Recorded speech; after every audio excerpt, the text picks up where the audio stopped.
Welcome. I could just start. Well, welcome to episode 48. We are doing Video Games Are Hard, the podcast. It's a podcast every week. We do this podcast. It's me and Trey. Hello. And we're both here, and we're here to talk about video games and hang out and learn more about man caves and she sheds. Yeah, Sid was filling me in on this term known as a she shed, which is the women equivalent of a man cave. I guess. And we're like, well, what would vary in the she shed versus the man cave? I guess it would have the same stuff there, right? Yeah. And we realized that we Googled it. Okay. So this is Google telling us this. Google knows all. Trey asked the question. It's like, on average, how much do women like sports? Okay. And I predicted more than me. And I predicted maybe less than me, but it said 87% say that they're moderate sports fans. So you know what? Of a small survey. So you know what? A she shed would also have sports memorabilia, just like a man cave. So a she shed and a man cave are the same, except for the occupant and the size of the TV, because we all know man cave got a bigger TV. You know what? Minimum 70 inches. Well, the she shed maybe 60 inches. You know. See, I can test. I think the man cave might have like a what is it? Just like a prompter, like a prompter, like just a what are they called? Like they have their own subtitles. No, you just prompts. You just put it on the wall. A teleprompter. You know? No, it's just like you just put it on the wall. Oh, okay. Know? It's a white wall, and then you just wait. Are you talking like the digital sign that like changes words over time and stuff? No. That you might see in the corner of a Mexican restaurant containing a bar in it? No, I did not. No, I wasn't thinking of that at all. All right. I don't know what a prompter is then. It's just like the thing. You just have it. It's the prompter. It's a teleprompter. What is it prompting you to do? I literally said the word earlier, and I can't think of it. During our pre-podcast conversation, I said the word. It's just the thing that you have the picture, and then it just puts it on the wall. Okay. What word am I looking for? I can't even find it. We were talking about plurality and fetter and she sheds, and now I can't think of any words. Well, we started recording. I think we should just give up on that entirely. All right, welcome to the show. But you know what? She sheds and man caves both have are probably video games. Probably video games. Probably. Yeah. We play them. See, lately I have not been. I've been doing more. I've been more active in the workspace. Not a 9-to-5 drone or whatever. Like me, but like you. But hey, you know what? You actually play more games than me. How do you find time? It's not easy, man. You could say I forego making any more YouTube videos to find any time. Oh yeah. Because you gotta forego something. If you're working full time, it's like, well, do I stream a lot? Do I play video games a lot?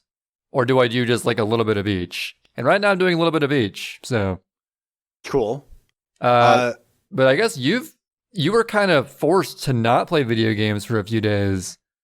Oh yeah. When you had some adventures with crazy hurricane force winds in Canada making the power go out. A plurality of adventures. Yes.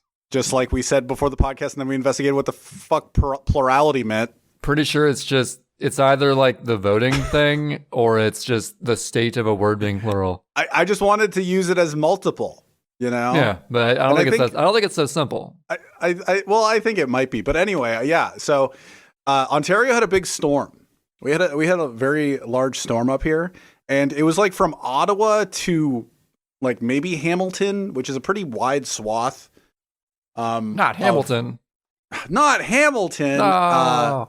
We hate when Hamilton gets hit with things, but everywhere else totally fine. We don't care. Oh yeah. Don't give one shit. But I know that KO and I both got hit. Oh, you said KO got hit harder, right? Yeah, apparently he got hit a little bit harder than I did. We like on my street specifically, we got like downed hydro poles, just like power lines, and like they had to put 3 different like basically streetlight poles back in order for us to get power back. Damn. But yeah, it was like it was gone from Saturday until Monday night. Which is like not too bad. It was like just over. It was like 2 hours or 2 hours, 2 days and like 7 hours or so. Dude, that's pretty bad. I've never experienced a power outage more than like maybe one day, and that was when I was a little kid. Yeah, And that was before we were so reliant on technology to keep us entertained. yeah. It was interesting. I was just like, yeah, I'm fine. Like I have my phone, and I'm just like, oh yeah, I need to like power my phone. Like and then I got like an extra battery pack to charge it. So I wasn't like too bad. Like I could do Duolingo, and I have mobile data, so I'm not too hard done by. But like it was more frustrating than anything because that night after the power went out, I went for a walk with my dog just because I was just like, what the fuck am I supposed to do? I don't like, I'm just chilling. Why not just go take the dog for a walk? And it was pitch black, like 10 p.m. Damn. It was pitch black. There's like nothing on. And it kind of reminded me of if anybody was around back then, but there was a big power outage in like 2002, 2003, which I'm sure nobody listening was around because they're all younger than that. Yeah, well, sure, but I'm just kidding. I was 10, and I remember there was 2 weeks because it was like a huge power outage.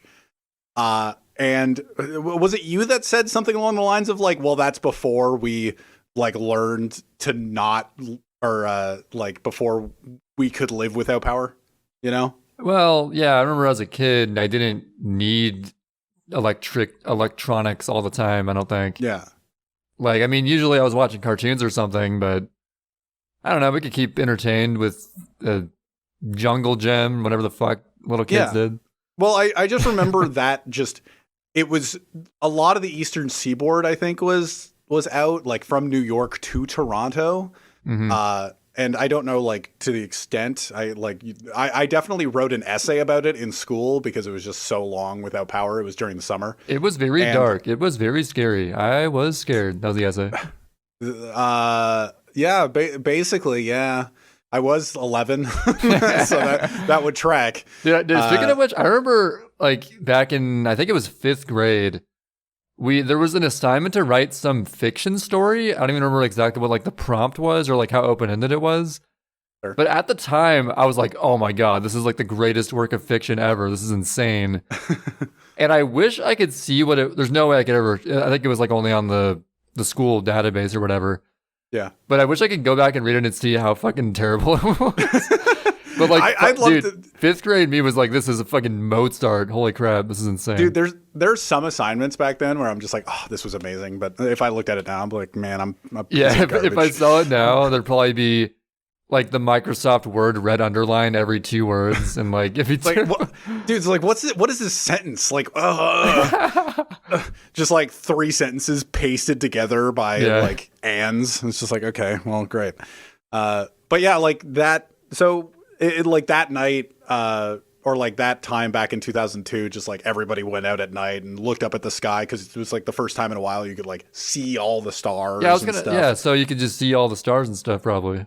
Yeah, and Cool. I did like a similar thing. I looked up, like not to the same extent. Like people had power in the next town, and stuff like that. But like I don't know, it was very dark. My dog is very bright, like my very bright white. So it's just like it's funny to. How smart is your dog? He's so bright. See, I said the same thing in a conversation. It's just like my dog's very bright. It's like, do you just mean he's smart? It's like no, he's just like bright. He's just like physically bright. Oh, so he's not smart. No, he's as dumb as bricks. But sounds like a dog to me. He like we were walking him and like running into people as we were like on a 10 p.m. walk, which is kind of like it with power. Like who the fuck is out for a walk at 10 p.m. other than having to walk their dog? And it's just like I ran into like a bunch of people, just like random small conversations, just like, oh, the only reason I knew you were here is because this bright white fucking dog that you're walking. But yeah, so we did that, and I learned which houses in my area had generators. Ooh, the rich people with the generators. Well, I wouldn't have pegged them as rich, You know, like I walked by some houses, I'm just like, huh, your side light's on, your front light's on, your upstairs light is on, and I'm sitting there like looking around and no other power's on. But yeah, we had a shit ton of downed trees. Like I still have to clean up my backyard and my front yard, and it was pretty extreme. Like I think one town got I was told this. There was a car that got lifted onto a roof. Oh my God.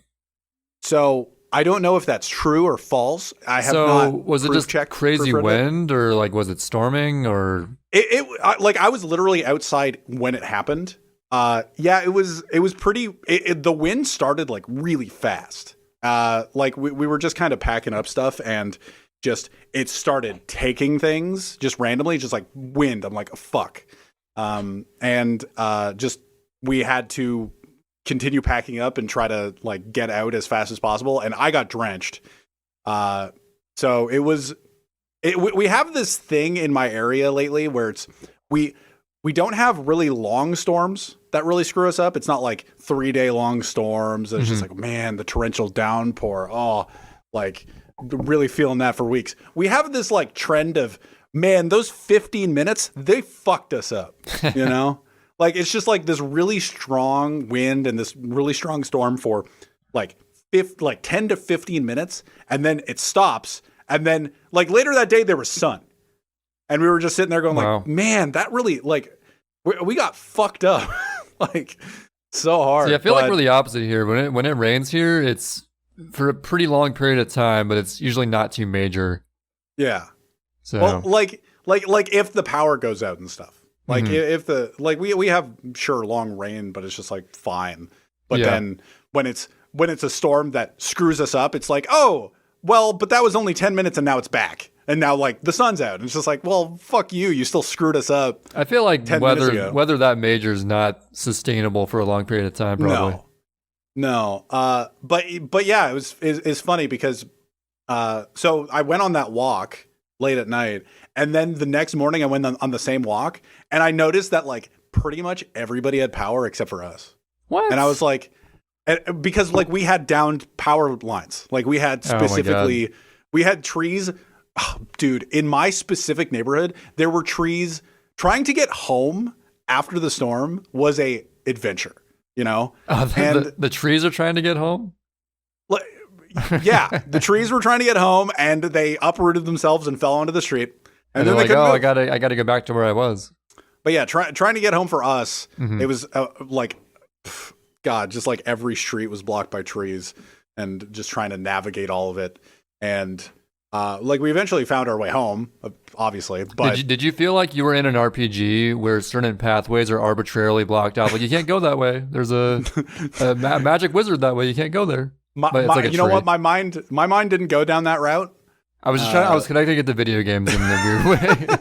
Well, yeah, but I for a couple days it was interesting. Like I couldn't do anything other than Duolingo. But pretty much my 2 days. I'm just so lucky, or I'm lucky. I'm so happy that like my motivation to do Swedish learning like was reinvigorated pretty much like the night before or 2 nights before. So I was just like, I'm perfectly happy. I'd like to play Inscryption, but I'm fine with whatever I'm doing right now. And I just kind of let the time pass, and eventually the lights came back on a couple days later, and I'm like, okay, cool, we're down. And then I like spent the next day clean. Dude, all my freezer, everything for my freezer's gone. Oh no. It was so sad. How much was in there? A bunch of meat. The meat. A bunch of meat is gone, but like the saddest thing that I'm specifically sad about is there were 2 like opened packages of ice cream, which I ate the night before, and I was like, okay, fine, like done. Neapolitan vanilla, easy picks. Those are mine. And then apparently there was an unopened package of Neapolitan that we had to throw out. I'm like, what a waste. Oh, I could have ate it. I could have eaten it, you know? Yep. But yeah, I couldn't have. It's done. It's gone. Yeah. You know, my thought was at least it wasn't hot where you were, because not having AC in the heat is the worst thing ever. Yeah, but it was kind of crazy on day 2, like without power. On day 2, we were just like, it's cold. Like, yeah, see, that's much better because you can always wear more layers. Sure, but I was like sitting there in my sweatshirt in like because over the past couple weeks it's been 30 degrees, like like not like 25 degrees, 30 degrees Celsius. Obviously. Oh yeah, I was like Fahrenheit would be pretty cold. Yeah, that would be pretty cold. But yeah, it was like fairly warm, and then the one time like power got cut out, and it's like the heat got turned off on the world as well. It's just like, oh, it's 11 degrees today. It's like, what the fuck? Huh? Why? So it was just like a cold couple days. But yeah, I couldn't play Inscryption, and you know what I did? Like the frame, I was sitting on my deck with the light like switch on. So this was the strat. I was sitting on the deck on a phone call, and I was just like, yep. I was told the power's going to come on within an hour or 2 hours. I'm like, okay. So I sat on the back deck, and I had the light on, but it wasn't on obviously because the power is off. So I just turned it on so that the frame, bringing it back to video games, the frame that the power went back on, I knew. Yep. Yeah. It was just like, oh, I'm lit by light now. I'm going back inside. So, I think I literally immediately booted up Inscryption. I think I just like went to my PC and I sat down. I'm like, all right, I'm going to play some Inscryption and then I'm going to go to bed. Like, because it was pretty late at night already. Yeah, I remember you messaging me on Discord, like, hey, my power's back. And then I see a Steam notification you playing Inscryption. Yeah. Like, yep, he's back on Inscryption. Yep. Hey, I've been enjoying the game. It's been fun. Yeah, I'm really glad that you're enjoying the post. Or like, you played the game because of me playing it. Yep. And I'm glad that you're enjoying it because I got to the post game. I'm like, yeah, you know, I get it. I think I'm good on this. Sure. But I can see why it gets to be like pretty addictive because you can make some. I love hearing about like the insane cards you managed to make.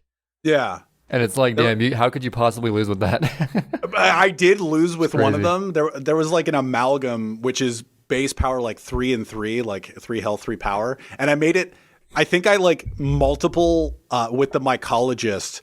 I think I got like 3 of them at once, and I combined all of them, and it was literally like power like 13 and 13 or something like that, and I was just like, this is insane. There's no way I lose with it, and I ended up losing with it because like it had a sigil power up that made it so that it got played when something got killed, and it just like got played at the worst time during the final fight, and it like the angler pulled it towards him. Oh yeah.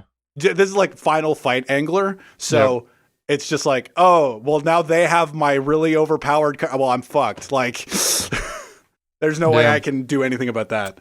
But yeah, all the bosses have their own.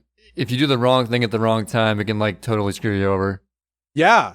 It's really tough. Like it's funny playing the like vanilla bosses for as long as I did, like having like beaten it twice and then doing the whole vanilla playthrough and then coming back to it because they actually mix up the order of the bosses in the post game. Yeah. I did notice that as well. I was like, oh, it's like we have a tier 3. What was originally the first boss? It's quite a bit different. Yeah.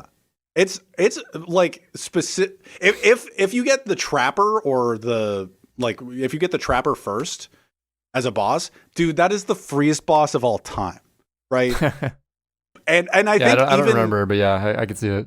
It's the one where you have to spend your wolf pelts in order to buy the cards that he lays down. In right. I don't remember if I got him like the first one or not when I did it. Yeah. Like, as the first one, he doesn't even give you good cards. Like, he's just like, oh, these are all, like, meh cards, and then in the back, there's kind of okay ones. But if you get to, like, if you get him as the third boss, the second phase is just like, I feel like the Trapper is just the easiest boss. Yeah. Overall. I always thought the one who's like, there's gold in them cards is pretty easy. Yeah. But because, like, him turning your cards into gold is not really that disadvantageous unless like your best card turns into gold. Yeah, because there's still things that like block his attacks. Like I feel like with the angler and the is Trapper the first one? No, Trapper's the first one. The guy who has the golden shit's the first one. Normally. I forget what his name is. I think he's the trap. Ah, fuck. There's the angler is the one that I know for sure. The angler is second for sure. Yeah, and then there's the one that has the pickaxe, and then there's the one with like the knives at the end. The pickaxe guy is normally first. Yeah, and the pickaxe guy, if for angler and pickaxe guy, if you misplay the first stage, you're kind of screwed. Right. Yeah, I see what you mean. If you don't know like if you don't know the second phase of the fights, you are kind of messed up, because I've done it before where for the pickaxe guy, I'm just going to keep calling him the pickaxe guy. I forget his name. But if you play all of your good cards and just like space and you just don't even think about it and put it all down, and you're just like, oh, fuck. Like, I don't have any good cards in addition to this. I'm just kind of messed up unless I get the mule. But both those bosses, whatever your round 1 cards are, become pretty much useless. Yeah. Because like the angler, they get blocked out by those bait jars, buckets. Yeah. You don't want to attack the bait buckets. So yeah, literally every time with the angler fight, you want to sacrifice whoever's in front of bait buckets. Yeah, that's what you want to do. So that they don't attack. Because if you attack a bait bucket, it turns into a shark, and those fuck you up. Yeah. Yeah, and in the moon fight, I always do this with the moon fight. The moon fight at the end, like the first candle of it, there's like the boss is basically return. So it's just like they get a phase of the pickaxe guy, and then a phase of the angler guy, and then a phase of the trapper guy if you get that far. Mm-hmm. Or if it takes that long to beat him. But like I keep forgetting that the pickaxe guy is like the first one all the time. So like turn 2, I'm like, oh my God, I had an amazing first move. I have all of like a really great setup for this. And even if you have like really good cards in your deck to then play after the trapper phase, where he then like there's gold in them cards and then makes your cards essentially that are on the board useless. Like if you can't immediately put something back up, you're going to die to Mantis. You're going to die to Mantis gods every day of the week. Yeah, I just remember, like, I got there once, and, like, he just played 3 Mantis gods or something. I'm like, I don't know what the fuck to do against this. Yeah. You know what? You know what's really good in those fights? Porcupines. Oh, yeah. Because if you get hit by a Mantis god, the Mantis god is just dead. Easy True. peasy. Yeah, the one weakness they have is their low defense. Yeah. But yeah, so as I've been going through it, I'm on phase 4 of Casey's mod, which is the post-game stuff. Yeah, so I'm curious, what bonus challenges get added as you increase your challenges to it? Like, so the first phase is just like the simple ones. It's like, oh, you don't get the 4-leaf clover. You don't get, the pelts are more expensive. Mm-hmm. You can only hold 2 pack items, and then you don't get the angler hook at the start. Yeah, the only one I did was like not getting the angler hook. Dude, I think the angler hook is actually bad. Like, yeah, I never used it anyway. Yeah, I dislike it anyway, so I'm just like, I'll just not use the angler hook. I'm fine with all of the other There's certain items stuff that are much better in the hands of the enemy than you. Oh yeah, for sure. But so like through the Casey's, so the additional mods are like, oh, all the boss fights are also sigil fights. Oh, okay. So now, like, when you get to the trapper or the angler or whatever, they'll also have like just a sigil tied to whatever species of animal. So it's like the elks will have like I don't know, just like it's stink. It's like a totem thing. Yeah, it's a totem fight. Okay. And they called them sigil fights, I think. Yeah, I just say maybe I'm crazy. They use a totem, but they might call it something else. Yeah. But like the worst ones for those is like stink. Oh, I hate stink, dude. Yeah. I feel like stink.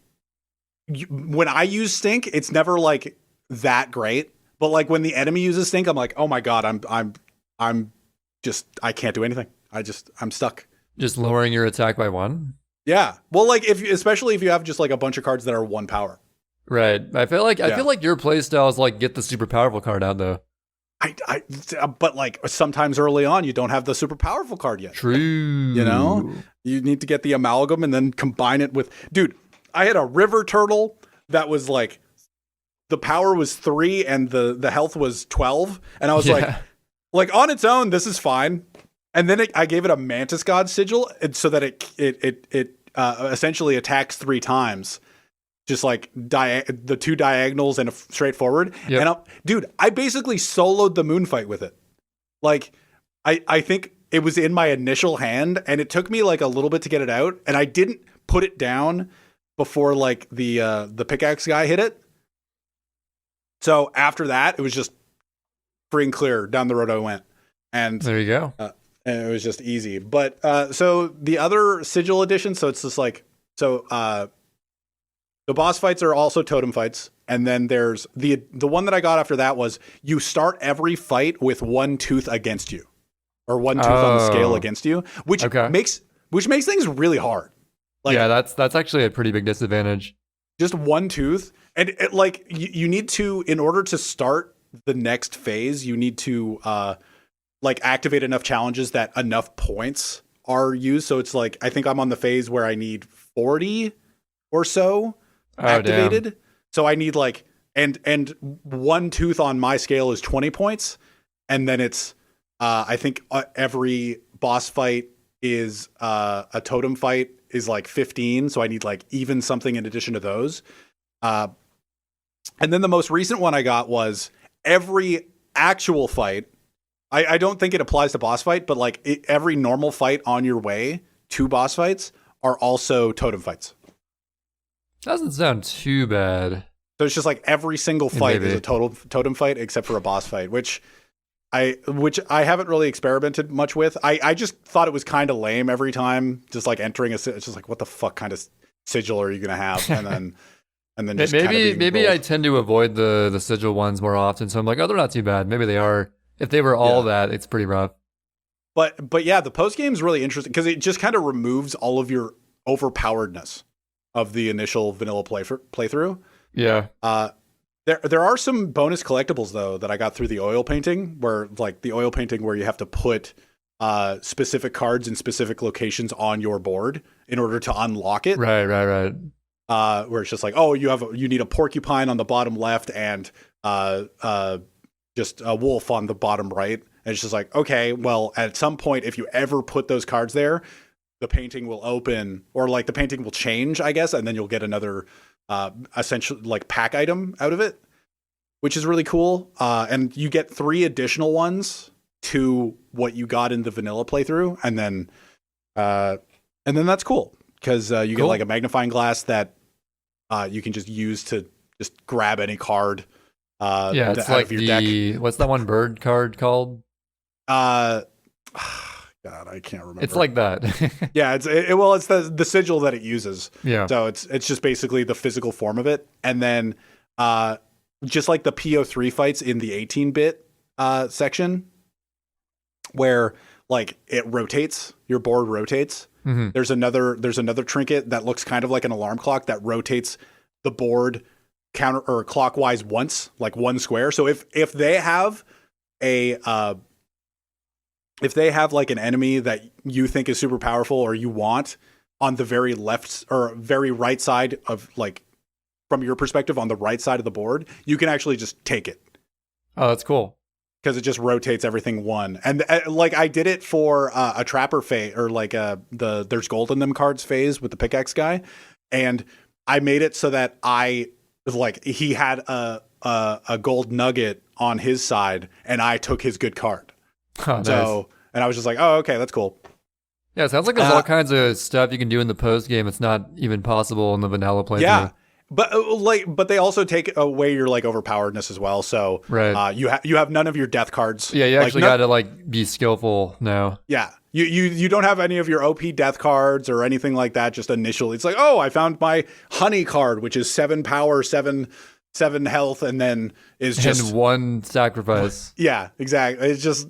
It's so free on the vanilla playthrough, so they take that away. Also, the rodent totem doesn't exist. Okay, yeah, the rodent totem is by far the best one. Yeah, because it applies to squirrels, which is like you can just play them for free. Yeah, in the vanilla playthrough, they give you of like a rodent totem top for free. Like right off the bat, you always have it.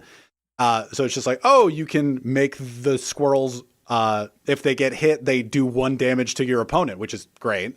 Or you can make it have many lives, so you can just keep sacrificing 1 squirrel. So it's just like, Yep. it just makes it kind of insanely powerful. But yeah, they took that away, which I'm totally fine with. Like, I'd rather have to think about it a little bit more. The whole point is that it's actually supposed to be like challenging to get through now versus just like progressing the story.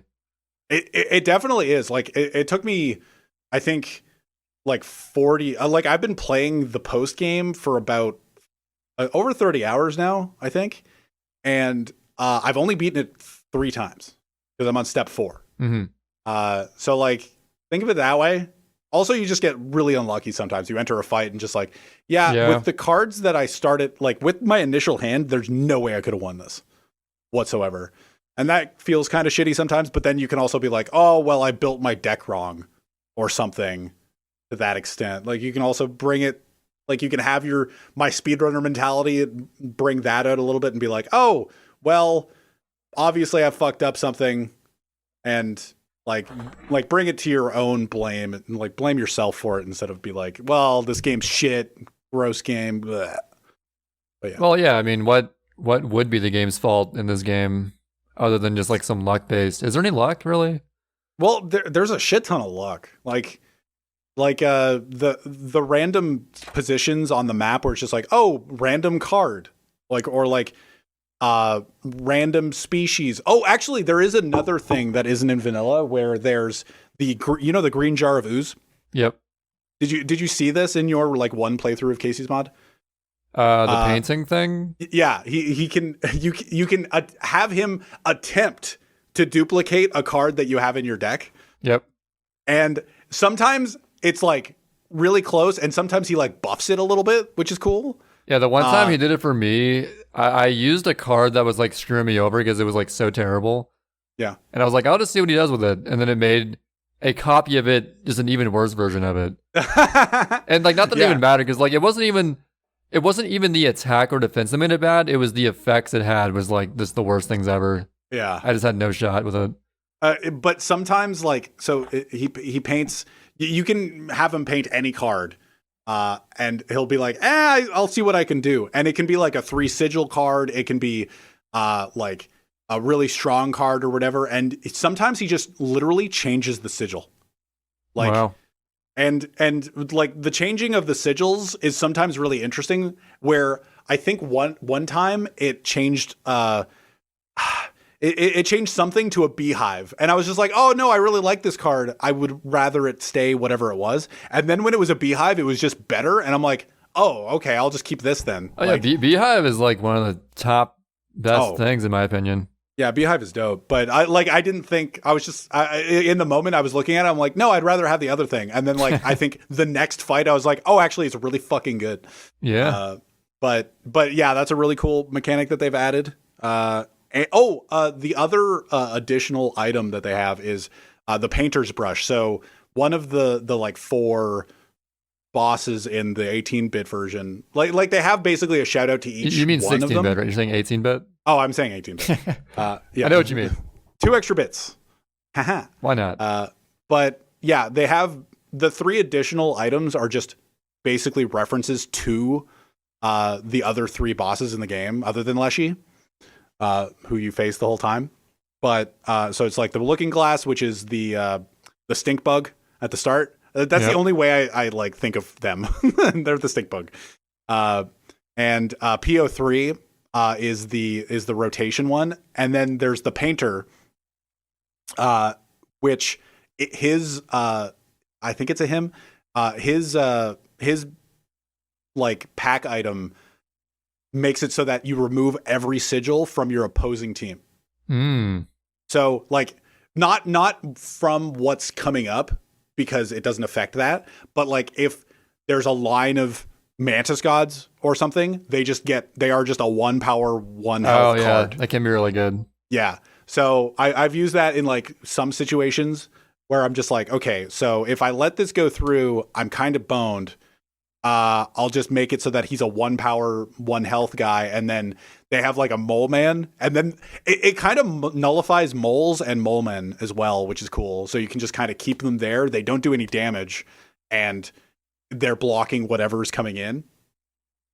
But yeah, and also like as you beat mod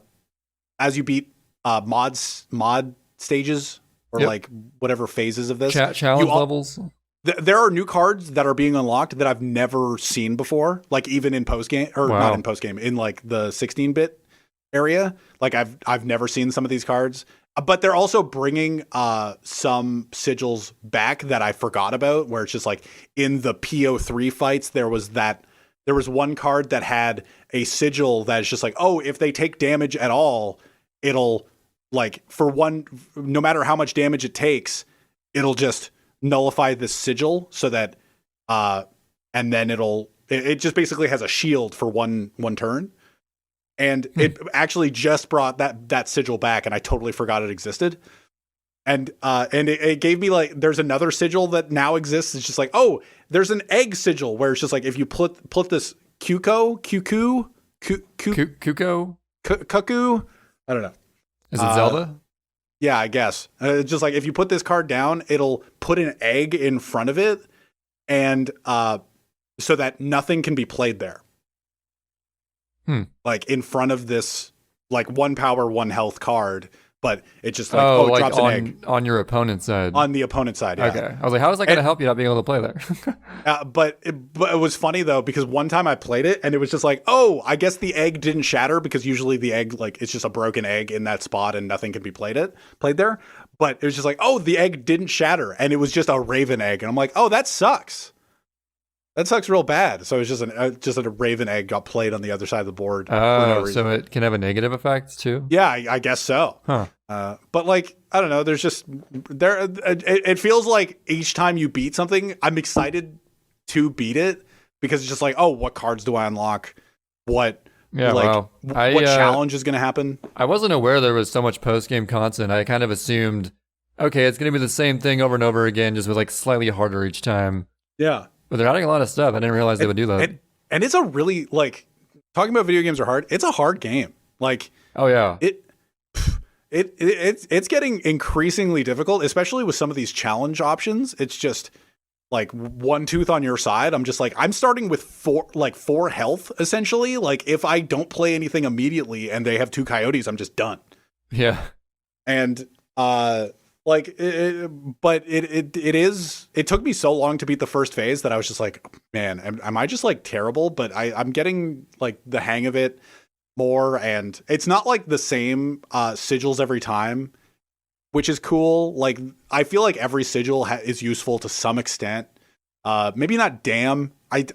Dams kind of suck. You mean the one where like you dive underwater? That one too is kind of weird. I've never found a use for dive. The card that screwed me over, I had a card that like played 2 moles on each side, and they also had dive. Yeah. But I wasn't aware that like, I thought that like only the card itself had the dive effect, but the moles also had it. So essentially, what was supposed to be a defensive option pretty much gave me like 3 useless cards just on the field. It was like totally useless. It's like, oh, what's the point of these moles if they're going to dive anyway and they can't get hit? It's like, what the fuck? Yeah. Well, I like it. And with cards that have the dive card, I'm just like, oh, I should up the defense of, oh, not this card because it has a fucking dive sigil. Yeah, like, defense literally doesn't matter if it has dive. It just can't get hit.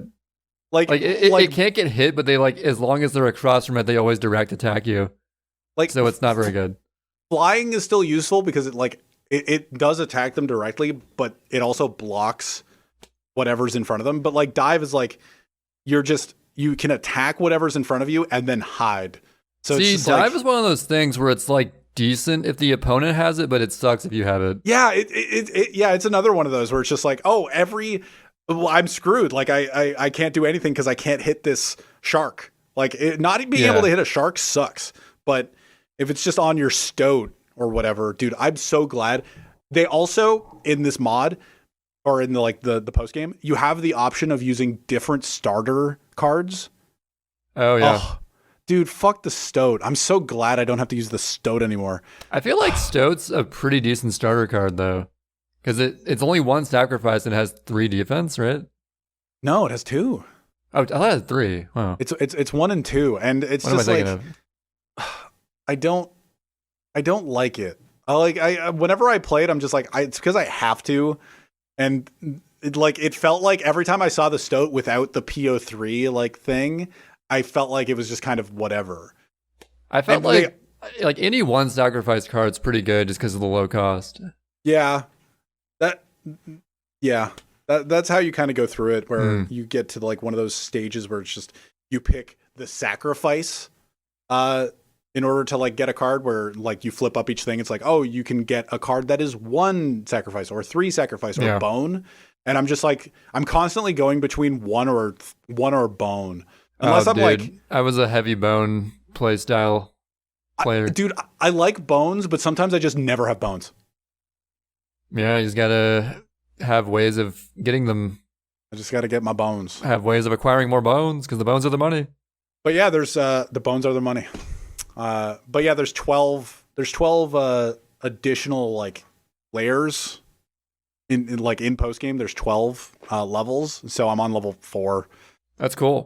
And it's tough, and I'm dude. It definitely sounds cool. I couldn't go through the pain again of it takes so long to get through one playthrough, and like dying an hour in, you're like, fuck, dude.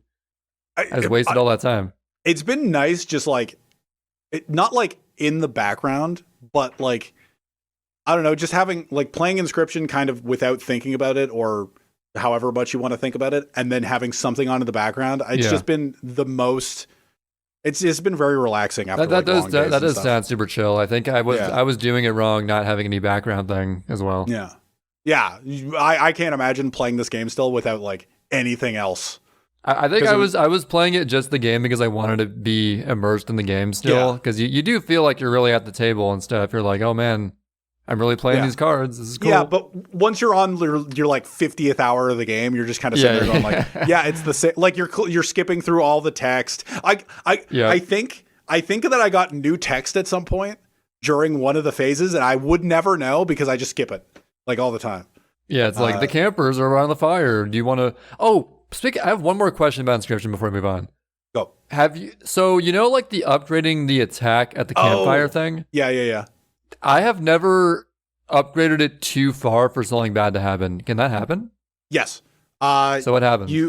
When you upgrade too far, it kills it. It kills the card, but you get the bones as a pack item. Oh, that's not too bad. You get the bones. You get like a bottle of bones. But the interesting thing about those, you could upgrade your card way more in the vanilla playthrough. Oh, really? So you have in the post game now, you can only upgrade it once or twice. Like once for sure, and then twice is a risk, but that's it. Yeah, I have never gone beyond twice before. Yeah, but all the times I've done twice, it never failed for me. I remember one of my playthroughs. I don't remember if it was stink bug or not, but I was just like YOLO, who cares? And I think I upgraded it 3 or 4 times. Oh my god. And but like it eventually kicked me away. So it was just like, oh, you've done enough, you're fine. And that's what it does in post game now with 2, where it's just like, oh, now that you've powered it up twice, go away. And I was just like, I think in vanilla or like the initial playthrough, it let you do however much you wanted, which like also makes it more difficult. Yeah, I bet that it's like a dice roll. Yeah. It's like maybe it's 100%, then like 60%, then it just keeps going down. Yeah, I do like that mechanic though, because it gives you just like another spot where you can essentially sacrifice cards. Yeah, it's like you want to power it up, but if you don't, you can get something that's still decent. Like you get bones and this shit card is out of my deck. Yeah, doing it with a shit card is actually pretty smart. Yeah, because like either it becomes a good card or I get some other resource. Exactly. So like whenever I do it with good cards, I'm like, I'll upgrade you once and then I'm backing away. But if it's just like, if it's just like, well, I would like to remove you from my deck, but if you get powerful in the meantime, fine. It is just like a very smartly made game with its risk and reward, and like it's very strategic for how basic it is compared to, say, Yu-Gi-Oh or something. Yeah, pretty insane. I've been really enjoying it. Like I've actually had to I've streamed it a few times, and going through the like chess of it, where you're sitting there and just you have your cards in your hand, and you see what their board is, and you're sitting there going like, okay, so if I do this, they'll do this, and then that'll come up, and that'll power, and that alpha that'll come up, that will power them up, so it'll have 4 damage, and I'll be like doing all the additional math is like I don't really do all that. I play Super Mario Sunshine, for God's sake. We don't know math. Yeah, what the hell's math? But doing all this, like, okay, so this'll and then optimizing it for how many teeth you get in addition is really cool. But yeah, I don't know. That's what I've been doing. I've been mostly playing Inscryption just on the side when I have power. And we still don't know what misplays are. I have no fucking idea what a misplay is. I think it's just every time you don't make the most optimal decision, it's like, oh, misplay. But then your less optimal decision can like turn out to be, but I was putting that down to eventually sacrifice it to put a B. See, that's what I'm talking about, right? It's like, what if this misplay, quote unquote, is just my play style, right? Yeah. Like when I beat phase 3, I looked at my misplays. I'm like 17. I'm like, well, get fucked. Like I destroyed you, and I had 17 misplays. Get other whatever the fuck that means. Yeah. I wish the game would explain what that even is, because like we should Google it. Yeah, it probably says like on some forum somewhere. Like what the hell's a misplay? It's just very, I don't know why they're so vague about it. It's funny though. It counts misplays and it counts Mantis God pickups. Hell yeah! I think they intended to be like, oh, this is like one of the best cards. It's fine. Like you're probably gonna pick it up. You know what I'd pick it up for? The sigil most of the time. Well, yeah, I mean the sigil itself is one of the best sigils, but like the card itself, you got to upgrade it a little bit. Yeah, or especially just use the sigil on it. Like using the sigil on like a bear, bro. Yeah, bro, and then like giving also giving the bear like what is it the graveyard sigil where it's just or whatever I can never remember what. So it goes back to your hand or something. Yeah, that one's also good, but like the one that pulls out, like it pulls the card out of your hand when something dies. Oh yeah. Yeah, I don't remember what that sigil is exactly called, but like when it makes something essentially free, like that's dope. Yep. Yeah. So I've been playing a lot of Sunshine. Yeah, I heard about that. And I've been kind of poning the noobs, if the noobs are the game itself. Yeah, have you been poning noobs? Poning noobs in speedrunning, which is a one-player thing, so that doesn't make any sense. Yeah, well, you saw my run yesterday. I was there from the start. You were not a pace pal like many other people were. There were so many pace pals. It was a crazy stream. Like the first 30 minutes, I was getting nothing going. I just kept early game resetting. I'm like, today's probably not the day, but I'll just do a stream because I'm already here. Why not? And then I got a run where I was like, wow, I actually have like a 16:25 auto split timing out of Bianco. That's really good. Let's see if I can not choke this. And then I got early cycle in that same run. Oh, yeah. And I was like, okay, I'm literally 4 seconds off my best pace. This is crazy. And then I was on my best pace by like 6 seconds after Pinna 1 because I had like a really good honey skip. Uh-huh. And it was pretty nuts. I just like, wow, okay. Actually had a pretty good Pinna. Might have had my best Rico. It was a 9-minute Rico. Yeah, I saw that. Which I was never really familiar with Rico times until Foundry Gun was talking about it. But a 9-minute Rico sounds like my best one because I actually golded Rico 6, almost golded Rico 3, 17-second Rico 2, and like nothing was really bad. Uh-huh. I don't know where that came from. But yeah, I was chilling for the first bit. I saw the PD and I saw like the gelato skip, and I'm like, okay, so I'll like I think I was doing something else. Like I went left for a bit, and then I came back after the Rico, and I'm like, okay, well this is a good pace. Okay, I didn't know that you got early cycle as well. Oh yeah, to be on that pace, I would have had to. Yeah, but it's just like going into King Boo, you're just like, he's gonna fuck me. He's gonna fuck me. And you know what? He didn't really fuck me. He gave me 1 extra. Yeah. That's pretty much like the average though. Yeah. So I was like minus 50 something out of King Boo. 51 or 52 out of into Noki. I think I was minus 52, and then I had like a weird Serena 6. Then I was like almost minus 50 in the Noki. Oh, yeah. And then Noki went pretty well except for Noki 1. And then Noki 6, unfortunately, I exiting the red ramp, I jumped a little bit too early, had a wall slide, went back down, went back up. And then I was so nervous when I tried to do just like an improvised... I had to improvise a spin jump dive onto the yellow cycle of the wooden spinning thing. Yeah. And I timed it way too late. See, what's funny is that you waiting for it, I was just like, I would have just literally done the like noob strat of just doing the wall kick I up. should have, but I wasn't thinking straight clearly because I was so nervous. Well, like And you were talking about at some point you were like in Serena or in Noki, and you were just like, my thumb is slipping off of the control stick. Oh yeah, Serena too. I thought I was gonna die like 2 times because first I wall kicked like way too high out of the brick section, so I was like, whoa, I gotta like regain my bearings here. And then just my spin jump dive angles seemed all off and stuff, and I was like, how am I not dying? This is nuts. And yes, Sunoki 6, I fell down but didn't die. I like catched myself on the lower section. Yeah. Caught myself, not catched. You catched it. I catched myself. Dude, I catched it. So, I lost 20 seconds or so in Noki 6, kind of unfortunate, but I was still minus 25, which is like theoretically 114 1x pace. And then sort of messed up fast Corona, but still got regular Corona, so not a big deal. Oh, you want to talk about Bowser? Yeah, I was going to get to that. Dude, Bowser, bro. I just want to say, like, I was so nervous. And, like, sure, I was a little bit less nervous because I already had, like, a slip up in Noki 6. It wasn't the craziest run ever anymore. Yeah. But I mentioned this in my speech, I guess, as well. But, like, having a mistake like that when you're feeling yourself, it reminds you of your own mortality a little bit. Sure. Like, to be a little more dramatic about it. But it reminds you, it's like, oh shit, I actually could mess up. I'm not invincible. Like Vince is from the show Invincible. And then I was like afraid I would mess up fast Corona more than usual. And then I was like too nervous to dive at one point. So I didn't even. Oh yeah. I attempted to press the B button and my arm like froze up.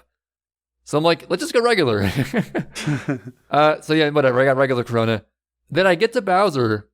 On like maybe 114, I don't know if it would have been like a 1x, maybe like a 20.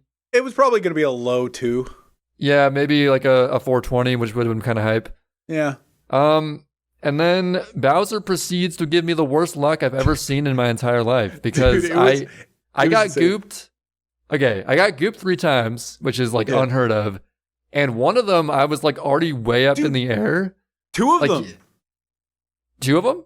2 of them you were way up in the air. Well, no, the first one I was like especially up in the air. Oh, okay. The second one like a little less high, but still pretty unfortunate. You got just sniped. You had to save both of them in the same way where it's just like I don't know how your brain really did it, but you just like had to land without being able to see where to land on the rim. The thing is, I have so much experience with that happening to me, like I kind of know what to do. Where like you get launched so high, you can't really see where you are over the stage. But generally, if you just like sort of hold neutral, you're already like pretty much lined up with it. Mm-hmm. So I just didn't really do anything. Just you have no choice but to wait till you fall down and like hit the ground and stumble a little bit. But yeah, I got gooped 3 times just trying to do a normal Bowser like you do. Yep. Which cost me the whole 2x, and I got a 1:14:31, still a PB, but by 11 second PB. Yeah.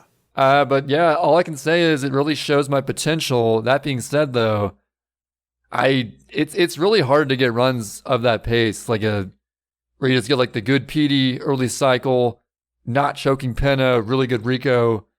For all that stuff to line up, it's not easy to do. So yeah, I'm wondering how long it'll take to really push for a better 114. I'm kind of motivated. Like, JJ actually got the leaderboard record recently as well. 31? 30. 30. Okay. 113.30. Which is, I actually saw that like the end of that run. I was like, oh my God, JJ's a madman. You were a pace pal. I was a pace pal. I entered when Noki started. So, but that being said, yeah. So because of JJ's run, and I guess that run I just had, maybe it's time for the road to 113, man. I don't know. It sounds ambitious, but now I know theoretically it could happen. There's just no guarantee that it would happen. It's just, I'll try my best, but we'll see. See, what's funny about road to 113 is that like that run, if you got it that run, I would have been like, because it would have happened. I would have been like, oh, I'm a believer, because you were on pace. Like you were on 113 pace going into. Now it's just the question of, can I get that pace again and then actually not mess at Noki 6 and then Bowser not troll me? That sounds horrifying. It's daunting, but I also have a few more tricks up my sleeve. There are a few strats that I could also implement that I don't do. Sure. Namely, I don't do the ideal pin of 4. I lose 2 seconds there every time. The first time I tried to learn the hardcore pin of 4, which is like the one where you're ground pounding as they're hitting you and it's like a big mess. It looks so shitty, but it's so fast. Yeah, it is. Yeah. I tried learning it for like an hour one time, and I only got it like a couple times. I gotta it might be one of those things where I have to do it multiple sessions, sleep on it multiple times, and eventually it clicks with me. Sure. But I fucking hate grinding Pinafore, so it's hard to commit to that grind. But it's funny that you're suggesting like even harder strats, because like wasn't Pinafore one of your more recent episodes where you're just like, why am I having difficulty with this right now? Oh yeah, that was me a month ago. Now I got it figured out. I put research in. I looked at how I was doing it back in 2017, where I was actually better at it back then. That's so funny. And there's just like key movements that I neglected over the years because I was like, this is like roughly how I do it. It should work, right?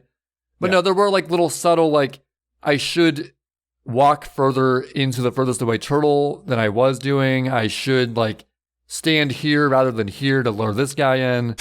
Like very subtle things can make a big difference. So yeah, and then it just erodes away with time, where you just get more comfy, and then you do it.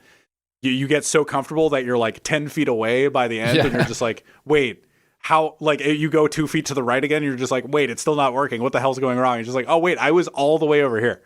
Yeah, I had to really analyze what I was doing 5 years ago to realize what I was doing a month ago was pretty far off from what I should be doing. So yeah, I've done that too, where it's just like I think when I was trying to teach somebody Rico 4 Reds or Rico 4 regular, or Rico 4 Reds, I was trying to explain it, and I'm just like, I don't even know what I do. I literally had to go back to a VOD and I had to go back to a VOD and go through it and be like, oh, I do a double jump dive, or like I do a spin jump dive there. I thought it was a double jump. I guess that doesn't make sense. Like, dude, there's really no like solidly established dive pattern for Rico 4 Reds. It's very like, I don't know. There's so many ways you can do it. I feel like. Yeah.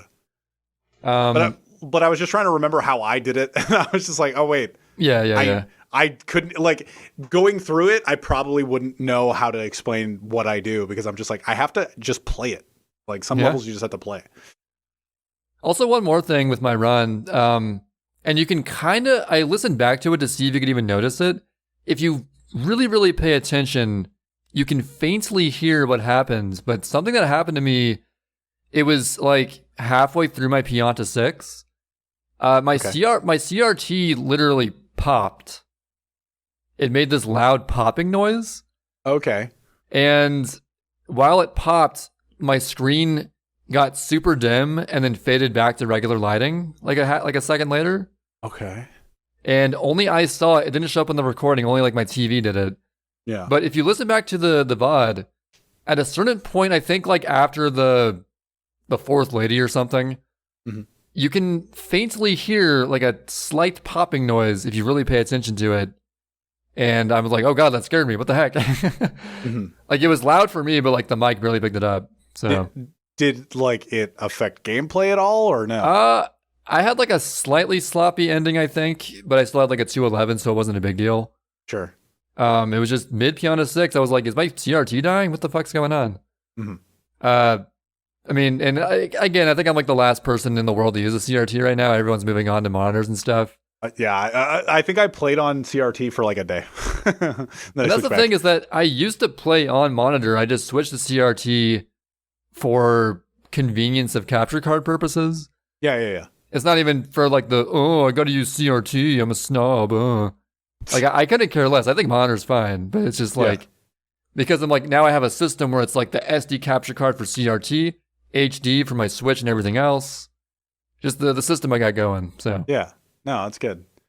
But yeah, man, I'm gonna keep grinding at Sunshine. I keep saying it, man. Like I'm fully prepared to like not PB for the next few months if that's what it takes. Sure. Is gotta have that mindset going in because it can be rough in these streets. Well, see, what's funny about like this PB, I feel like it was like even though it's not too long since your last PB, like I felt like every time I showed up to your stream, you had like a fairly decent pace, or you fucked up like Chain Chomp. Yeah. It's like basically I'm at the point where I can get a really good pace as long as I happen to chain a lot of not making dumb mistakes in a row. Sure. Which is, the name of the game, really. It's like a single dumb mistake can really lose you the whole run. Yeah. And if you manage to like chain together no dumb mistake piano 1, no dumb mistake piano 3, back to back to back, and get good luck, that's all it takes. Yeah. Easier said than done, though, as you may know very well. Well, like that's like the same thing with 96 Shines, where it's just like, how do you just like not make a mistake for 2.5 hours? How do you just do and that? At that point you got to have even lower standards of perfectionism. Oh yeah, for sure. 80% you got to be pretty dang perfect with few exceptions, but it's tough. Well, congrats. Thank you. I'm excited to play more. Are you? I am, dude. I'm actually motivated. Okay. I mean, this last run motivates me more than I was before it happened, for sure. Well, I loved the last stream spam. Oh yeah, there was somebody that started a last stream spam, and I'm just like, okay, I'll get in on this. In like Serena at some point towards the end of my run, when it was like looking to be a 113 if I didn't mess up. Yeah, everyone's like, last stream Sag. Because I have a habit of like when I get a really insane time, just like quitting that thing forever. Yeah. Because why wouldn't you? It's like, okay, I did a really cool thing. I'm done now. You were talking about Tupac. Yeah. I was like in Noki 5 and I saw the last stream Sag spam. Yeah. And I'm like, all right, listen up. I'm not just one to get a really good time and then quit. Cough, Pac-Man World 2, cough. Yeah. I would never do that to you guys. That being said, like if I did pull off the 113 this run, I would for sure keep streaming to do King Boo. Because King Boo has to happen, of course. That's King Boo at this point is keeping you honest. King Boo is a thing I will have to stream until I get it. Even if I'm 40 years old, I got to keep doing it. Oh, no. Hopefully it won't take that long. Don't put that into the ether. I'm just saying it's a possibility. I don't think it is. But I don't know what, because like if I got 113, it's like shit, man. I don't even know if I can go beyond that. Yeah. I would probably just do more ILs, to be honest. I'd like to do more, try to get more points, try to keep up with Fred Dish and all those people. 79 shines? Possibly a category like that, maybe 20 shines even. That's less. I haven't played 20 shines since 2015, by the way. Yeah, it's same. It's been a minute. Like I don't even have a submitted time of 20 shines. Like it was that long ago. That sounds right. Yeah. Whereas it was so long ago that it was during the era of me doing runs and not submitting them because I was just like, oh, it's bad. but I should have, because I was the only person to do gelato in 20 shines. Dude, you were the first person to sort of do the modern route. Yeah, except and for I was making fun of you for it. I was like, why are you doing this stupid route? This sucks. Hey, if I just knew the strat that I was going to discover 4 years later, easy money. Yeah, man. Easy money. You could have, dude, it would have been so badass if you like just got the record with your own custom route and like shut me up for real. Except for I was 3 minutes off even back then. I showed you, Trey. I knew I could do it. Oh yeah, gelato with my bad route. No, I'll just do all Plaza Blues. Easy peasy. There you go. That's even shorter than 20 shines. Yeah, it's even submitted as a for ESA. I don't know what the thing about ESA. I think tomorrow the final schedule is supposed to be out. But I think it was the 29th, right? Or I thought it was 27th. I want to say it was 9th. Okay, well, but sure. we could both be, maybe it's 28th. Maybe it's 28th. You know what? Let's negotiate. It's 28th. Let's settle on 28th. But yeah, it's one of my, I need to get back into Sunshine because I have a run in a couple months that I have to do. You got a couple months. I play Inscryption the next month and then think about Sunshine. Dude, what's funny is that like in your chat yesterday, before all the pace battles showed up, I was talking about Inscryption and talking about the cards that I was using, and I was just like, yeah, but I'm gonna take a break. And then 5 minutes later, I'm like, oh, I just beat, or like 15 minutes later, I'm like, oh, I just beat whatever level I was on. It's like, oh, okay, so I'm still playing it. Like, why am I? I'm just like, for some reason, I'm weirdly obsessed with this game. I don't know why. I mean, that's cool. I've been looking for a new game to be weirdly obsessed with, to be honest. Have you not been weirdly obsessed with Subnautica? Okay, I guess we can get into that. Subnautica is really. What's up? That's a good segue. Great segue. Woo! Thank you. We clap for the segues here. We just mentioned ESA. I want to say, like, I finally got my room figured out for ESA. Yeah. And we have the dopest room ever. Sure. It actually turned out to be all 4 SMSers, and we got the dream team. We got Hidden Power 13, The Only One, and Psychonauter. Oh! That is a power quadruplet, if I ever heard one. That's an interesting room. Yeah, man. That's like we got all the eras of Sunshine coming together. It's like all corners of the world too. Yeah. It's like Switzerland, England, and then Germany. Is it Germany? Yep, that's HP. Well, so we got I thought he was English. No. Oh, you thought he was English? No, he's German. Yeah. What's Juan then? Just like I know he speaks Spanish. That's all I know though. Based on his name, I'm going to assume from Mexico, but I could be wrong. I don't know. I don't know where he's from. We'll say he's from Spain. Sure.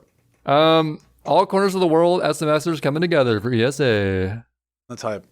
Anyway, yeah, Subnautica. So, it's been an interesting game. Unfortunately, what I've been doing recently, it's been kind of tedious. It's gotten into more tedious territory where like the fear factor of the unknown of the sea is kind of worn off right now. Sure. Like I kind of know what to expect, at least from what I've explored so far. Maybe there's other areas I haven't explored yet. I'm sure I haven't, that are even crazier, but I don't really know yet. I'm like 25 hours into this game, specifically 1 day and 1 hour in, because the file that I saved goes in days. So it's like, it's been 1 day and 1 hour. Oh, I hate that. And now I'm like, shit, man, I've been playing this for over a day. This is crazy.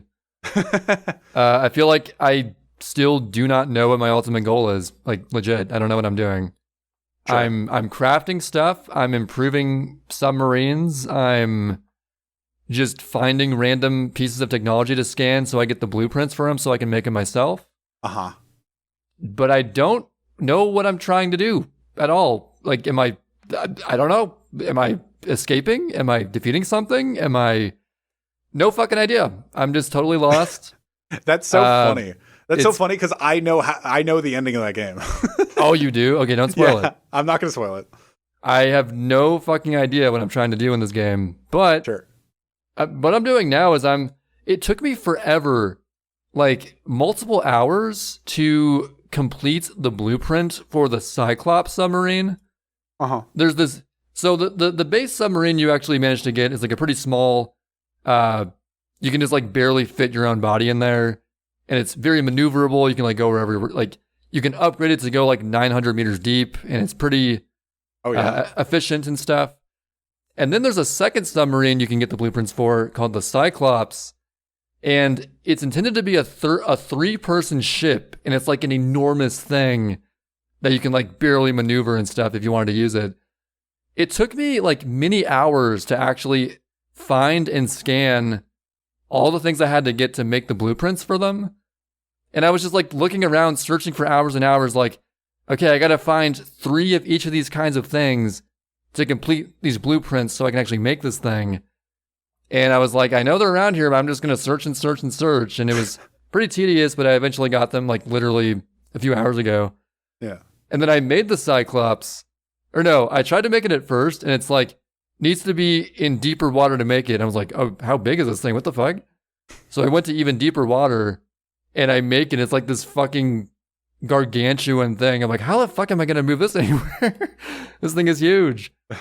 And I have no idea what purpose a big-ass sub would have for me unless I'm really going into some crazy area I'm not even aware of yet. I feel like everywhere I've gone so far, I can get through just fine with my small sub. But I mean, who knows? I haven't probably seen a lot of stuff yet. Yeah. And there's just like weird, mysterious tablets and stuff that can go places. There's like there's sea creatures I have to apparently do more research on, but I'm like, is researching stuff like a thing I can do? I don't know. Yeah. Like the first part of the game, there's like almost every day someone hitting up your radio being like, hey, you know, I'm over here in pod 6, 200 meters from the Aurora, you know, yada yada. Mm-hmm. And then after like day 30 or day 40 or so, there's just like there's no more radio communication whatsoever. Like it's just, I feel so alone right now. I'm like, I feel like I've been at this way longer than I'm supposed to. I'm like, am I meant to play this long? Am I just like fucking this up majorly? What am I doing? But yeah, I'm just gonna keep looking around, see if I figure out more. Yeah, figure out how to research stuff, I guess. There's really no means of like defeating enemies. You can get torpedoes, but all you get are like a gravity torpedo, which I guess sucks stuff in temporarily, and a stink torpedo, which is like it leaves like this gas everywhere for a second. Both of them suck for like killing. Like I can't kill anything with them. They're so shitty. Okay. It's not like Pac-Man World 2 where the yellow Pac-Marine just like one-shots everything. I wish it was. Yeah. Everybody does. You get like these propulsion cannons. You can all I can do is like blast stuff away from me. I can't kill it though, except for like my heated knife where I got to be like right next to them, like swiping at them, and it sucks. Mm-hmm. What else is there? Did I put any notes down? Yeah, I don't know. There's also like, I don't know. I'm making a base. I got a pretty nice base now. I got I got a bed. I got a fabricator where you can make up all the technology that you make. Yeah. I got a first aid kit, regenerator, water maker, all the works. And I'm just like, I got all this shit, but I don't know what to do with it. So I'm just here, I guess. Does it feel like just glorified Minecraft at this point? A little bit. Yeah. I haven't seen anything that scared me in a while because I haven't seen anything new in a while, I guess. Sure. There's these big ass called Leviathan creatures. If you go too far out of like the main area, yeah. There's a region where like the side of the world just like falls off. Like the water just goes super duper deep. Oh, okay. And there's just like a wall. And if you go deep enough or far enough out, this like almost holographic or like luminescent Leviathan comes up and attacks you, pretty much kills you. Which I'm guessing is like just their way of being like, hey, don't go beyond this point. Maybe the goal of the game is to eventually go beyond that point. Again, I don't know. I don't know what the goal is, but it's a fun, wacky, watery world in this game, let me tell you. Yeah, I know how it ends, but I don't know like the lead up. So from where you are to get to the end of the game, I wouldn't even be able to tell you. Right. Go. You know, I've encountered weird technological structures in the world. Yeah. That they give me some stuff that might lead to some more stuff. But there's various resources like gold, silver, lithium, all this stuff. I haven't found any nickel, which is weird because you wouldn't think like nickel, that's not that rare, right? I found like a shit ton of diamonds, a shit ton of gold. I haven't found any nickel. Like, I need nickel to make certain things, and where's the nickel? Hello? It's 5 cents, right? Like to get a nickel. What the hell? I don't know where Nickel is, but it's possible there's just one place around me I haven't seen yet. I got to find it. So I don't know. So, I'm figuring it out. So are you employing your like while you were playing Inscryption, what you were saying was you just like everything else is off, you're doing this. Are you playing Subnautica in that same way? You know what? I think I might have to go to a point. Now that the immersion's sort of wearing off, it feels more like Minecraft now. Yeah. I gotta just like have a stream up or something while I'm trying to figure out what the fuck I'm doing. Yeah. Until I figure that thing out, and I'm like, hold on, XQC, I gotta close you. I found something. maybe that's what I gotta do. So. Oh, you're a juicer. Is that what they call themselves? That's what they call themselves. I actually don't watch XQC. I was just, like off the top of my head, what's a streamer? XQC. All right.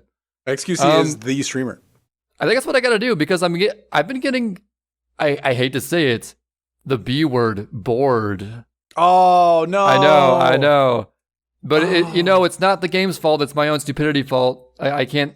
I should be able to figure out what to do, but I can't right now. I've been in that same spot before, for sure. It's rough, man. It's like, oh, I'm just done. Like that's what I was starting to with Inscryption, where it's just like the initial run through, like the fact that it was trying to tell me the knife over and over again, the same story as last week. Get the knife. It was that moment where also the knife isn't in the post game anymore. You don't have. Oh yeah, that's way too good. Yeah. But yeah, like I was starting to get bored, and I was just like, "What the fuck do I do?" Like I have no idea. But yeah, I got bored before I actually fully did the final things in Outer Wilds. So you know what? Yeah, I don't want to have the same fate as my Outer Wilds playthrough. I want to figure it out without looking anything up. Hey, you know what? This adds a nice little zest of variety to your like opinions on games, where it's just like, okay, I love Dark Souls, I love Dark Souls 2, I love Dark Souls 3, and then it's just like every other game is just like, yeah, Metal Gear Solid was really good, everything's really good, Inscryption was really good, and it's just like Subnautica. I got really fucking bored. Oh no, Metal Gear Solid I gave a 6.5. Okay, it was average at best. It was pretty average. Let's not get carried away now. And you said I gave Inscryptions 2 level rating. It was like a 8.05, I think it was. I think 8.0. You gave it a 7.5. No. I gave the gameplay overall 7.5, but the story and stuff 8.5 or 8.6 for an average of 8.05. Yeah, I think I'd give Inscryption probably like an 8.5. Like there is like the last half of the vanilla is kind of fucking lame. But honestly, the post game sounds a lot better than I thought it would be. Yeah, it is really. So cool. That's pretty dope. Mm-hmm. What were we talking about before? Subnautica is boring. Yeah, honestly, the first like 15 hours, I was having a blast. I was like constantly finding new stuff, finding new species, discovering these islands. It felt like really, like everything was so unique and stuff. Yeah, and it was so mysterious and like. A lot of stuff was happening with the radio. I was like constantly getting radio down and finding new pods, escape pods everywhere. Mm-hmm. And then I hit a point at some point where I feel like I'm just not progressing. And I spent so many hours making this enormous sub that I don't know. I don't know what advantage this big ass sub has over my small sub, except for being bigger. Like I don't know. Sure. But I don't know. It's just, I gotta figure out what to do next. And then, yeah. So that's Subnautica. Woo! Do you hate so I recently, in order to do the math for how many Rocket League hours I have, I looked at my Epic game time or whatever, and it says like in days. Do you care about the in days thing versus the just like pure hours or? I don't know which metric I prefer, to be honest. Really? I feel like hours is like, I don't know. I feel like days might be easier to quantify than hours because you say, I think people don't realize how much 10,000 hours actually is. To master something? Because I don't even know if I have 10,000 hours in Sunshine. Yeah, that's a lot. And yet people claim like, I have 10,000 hours in League. And I'm like, are you sure you do? I don't know if you do. I don't trust you. Yeah, I don't trust your sense of time is off.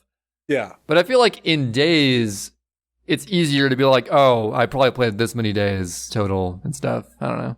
Yeah, I had to look at in order to do the math for Rocket League, I had to look at my Epic Games thing because I used to play it on Steam, and then when it went to free to play or whatever, it gave me the option to like basically re-download it on Epic Games, and I did. Yeah. I don't really know why, but I think there was a reason. And so I have to do the math for that now. So it's like 1,400 hours on Steam, and then it's like, oh, you've played for however many days. So I had to do the math. I don't remember how many days it said, but I think it's like 1,700 hours or so total with Rocket League, which is less than I thought it was. That's a decent amount. Yeah, it's pretty damn healthy amount, but it is 6 years. Dude, Rocket League's been out for 6 years.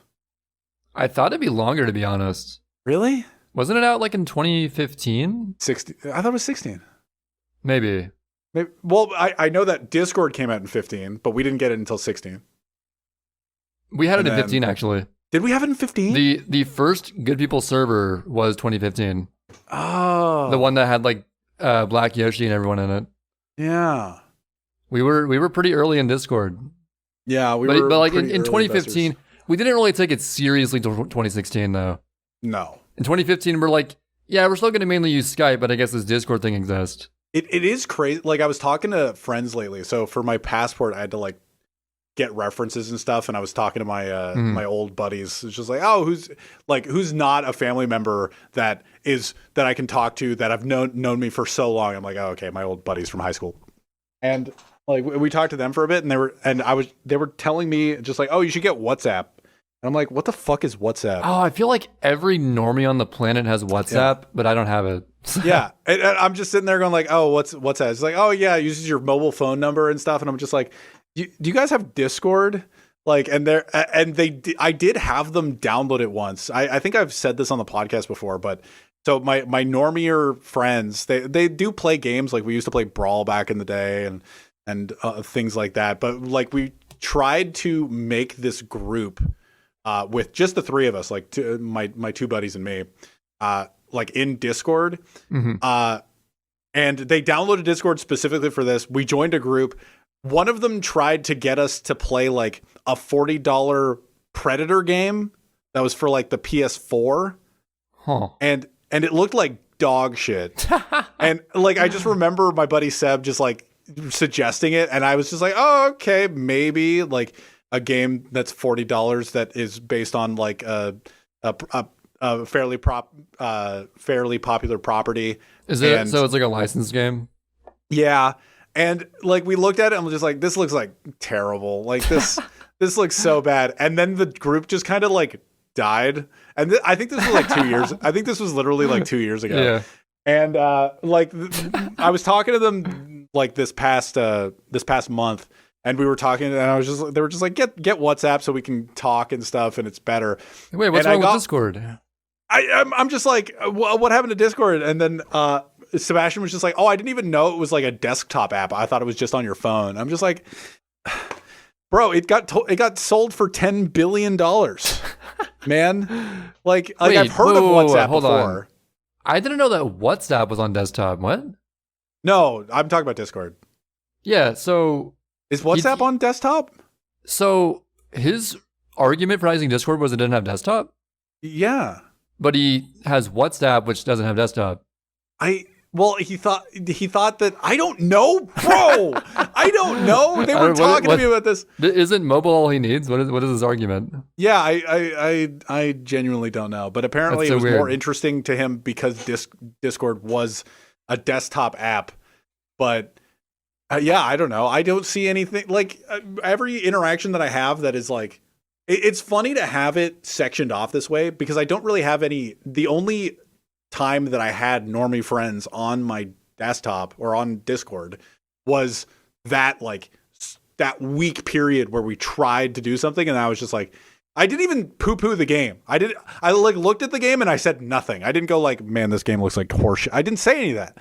I just kind of saw the DM and then just kind of didn't say anything, and then it just never got brought up again, and the whole group fell. You guys should have played something good like The Forest. We Because should that would play the happen. forest. Dude, that's they love. Is it even in final release yet? Oh, The forest. I assumed it was. Is it not? I don't know. Is Like it? I know I thought it was like an old game. Well, it was an old game. I remember I bought it pre like the Steam thing where they just have it in development still. I thought it was just the final game. I didn't know it would be like still being worked on or something. I bought it way back then in 2014. It better be out. 2014. It's 8 years old. It better be out. But I think it's out. But anyway, my point is like everything's basically sectioned off. Like everything internet related, I have on Discord. Like everybody that interacts with me online is just like that's kind of where they interact with me. And then it's just like if I get texted, that's real life. That's real life people. Mm-hmm. And like that's where I have it. So I'm proud of I have like a group of 3 other friends, like my normie from elementary school friends. Sure. We occasionally meet up every few months to be like, yo, what's up? Yeah. And they actually have Discords now, but like sometimes they revert back to text and it's like, hey, I'm not in this text group. This is there's like a weird glitchy thing going on here. We should probably use Discord instead. Like, oh yeah, Discord. Yeah, we use Discord. And it's like, I don't know. God, they at least like attempt to use Discord. So yeah, they just want. Well, like I don't talk to them all too much, my buddies, but like, oh yeah, we hardly ever talk the same. It's like every few months, it's like, hey, I'm in town. You want to do something? It's like, all right, I guess. Dude, being an adult is so jank. Yeah, it's like you don't even really need IRL friends because of the internet, but it's like it's so hard to just like have them and maintain them with everything else going on. Well, like especially if you don't hang out with them and like your internet dumb, your kingdom, your internet dumb, of the internet. Your kingdom of the internet doesn't like involve them. Yeah. Like my buddies, we've been friends for like for the passport, we had to put how many years we had known or they had known us. Just like how long has your relationship been with them? Like how long ago did you meet them? And I was just like, how long ago did we meet? It's like 19 years and 25 years. And I'm just like, oh my God. Like we've just known each other forever. Yep. And I'm kind of the same way. Like I've known one of my friends since kindergarten, literally. Yeah, same. And we hung out like a couple months ago. Yeah, that's crazy. But I haven't hung out with them since COVID. Before COVID, we saw like Hobbs and Shaw. Oh. Yeah, that great movie that everybody remembers. And yeah, what was it? And like it was funny because I called one of them and they had just gone through all of their passport stuff. Like they had a horror story tied to it. And oh my God. Like we were talking for I think maybe an hour, and he was regaling me like after he gave me all of his information to put onto my passport submission. He was just like, "Yeah, it was kind of fucked. I had to do the passport stuff. I think he's literally in Italy right now." But literally in Italy, that kind of rhymes. Yeah, no, it's bars. A little bit. Italy, literally Italy. You got to like sort of cheat the syllables. Literally in Italy. Literally in Italy. Boom. But he had like water damage on his passport, and I think he was leaving within a month. And he was just like, oh shit. And everything's backed up. Like maybe it's not the same in the States, but in Canada, everything's backed up. And he like went to the Canada, like went to not the passport office, but just like the Service Canada or whatever near him. Mm-hmm. And he like brought his passport and they were just like, yeah, we can't do anything about this. You like, there's no way you're not going to have a passport in time. You have to go within 3 days. So this is what the person at the passport office told for him to do. It's just like, you have to go within 3 days of your trip and bring it to a passport, like a legit passport office, and like ask them for an emergency passport, because like he had his passport, but it was water damaged. So apparently within 3 days you can like sign up for an emergency passport or something along those lines. And he went and did it like 3 days before his trip, and he got it the day before. Wow. And I was just like, what? That's an emergency. Like, how? So he, like 20 days before he went, and then he waited 17 days and then did it 3. And I'm just like listening to this. I'm like, I don't believe that it happened. Like, apparently I called him the night of him getting his passport. And it's just like, it's weird how, like, what a coincidence, you know? Like, I'm calling for a reference and he's just like, oh yeah, I just did all this shit. And it was horrifying. I'm just like, okay, cool. It's so funny how passports, even though they last for 10 years, they always seem to just like expire at the worst possible times or something. Oh, for sure. Mine like expires in a few months, so like I barely made the cut. Yeah. But it's like, yeah, I just had it for 10 years for no reason up until now. Yeah, I should have mine by the end of June, apparently. So that's cool. Cool. I like that. That's just in time. By the way, so remember we started this podcast, like this season of the podcast. We started it just like, oh, we'll probably have the first episode by the end of June, right? And we did that. And Mario Golf Super Rush was out. Yeah, that was the gameplay in the first episode was Mario Golf. Yeah. But that was when I was pure and still like in hope it was a good game, but then I realized it's not. So and we talked about you talked about Vince and Invincible. His name is Neil.